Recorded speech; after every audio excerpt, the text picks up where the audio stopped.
Hi, my name is Karen E. Wells and welcome to this Holistic Pain Management course. We're just about to move into Module 1, which is all about what is pain. But first of all, I just want to talk about the training manual before we move into that. So the training manual is an essential part of working alongside these video modules so that you get the most out of this training course.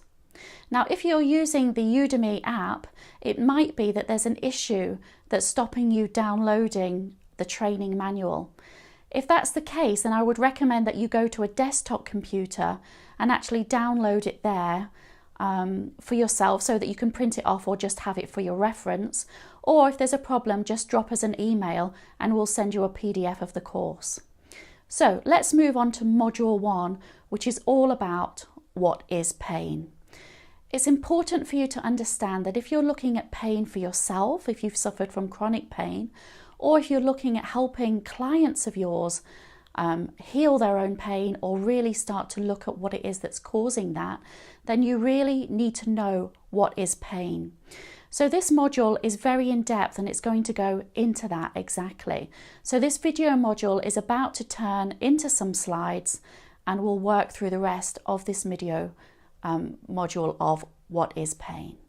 So if we look at what pain is, it's something that we all experience from time to time, sometimes without warning.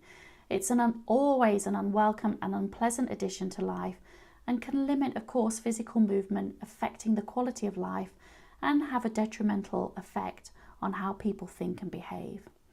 So we often think of it as a warning sign, an indicator that something's wrong, and use it as a way of protecting ourselves. Specialized nerves within the bodies detect and warn for any changes that occur in respect of pressure, chemical imbalance, and even temperature.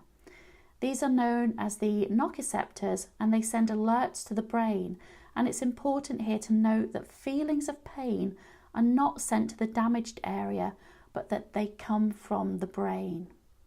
So when you injure an area of the body, the pain that occurs is a result of the information being analysed by the brain, and this includes cognitive data, danger data, beliefs, and sensory data. So the brain produces the feelings of pain as a warning. It's there to prevent movement, it signifies that rest is needed, or that you should seek medical help. So you might surmise that pain therefore does not exist within the body, but this would be incorrect because certainly these nociceptors are in place throughout the body and they become the first line of defense that trigger an early warning system.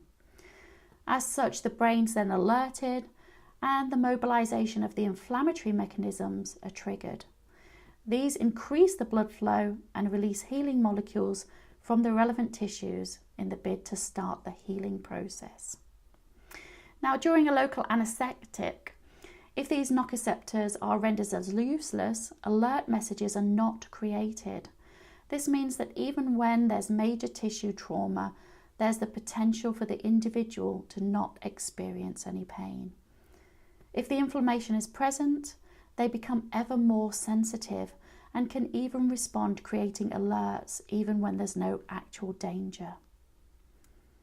So the brain is complex, and if we really wish to comprehend how the pain equates to the conscious mind, we really need to understand more about consciousness itself. In a nutshell, it's perhaps wise to say that where there's evidence of danger, there will be an increased protective behaviour and perhaps, as a result, a greater intensity of pain. So where there's evidence that the body is safe, there's likely to be less pain. When it comes to chronic pain, sensitivity increases, so there's often a distortion between the pain and the need for protection. So by this, we can reason that there's no quick route to the management of pain.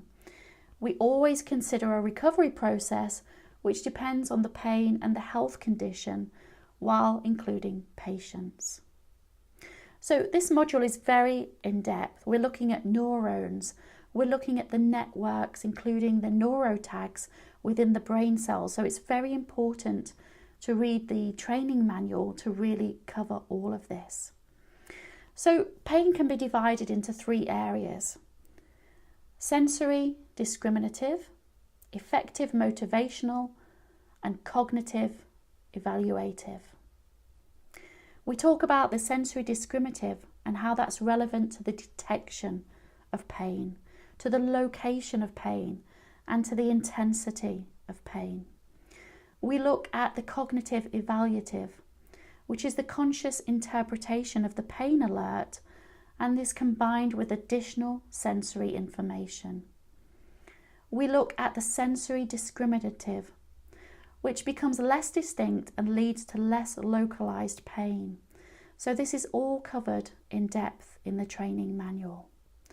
There's also a number of tasks at the end of this module, so make sure that you really spend some time to go through those, and we'll see you on the next one. So that brings together the end of Module 1. At the end of Module 1, you'll see in the training manual that there's some self-assessment tasks. Now they're purely just for you to complete. You don't need to print them off or email them over to us. They're just for your own reference.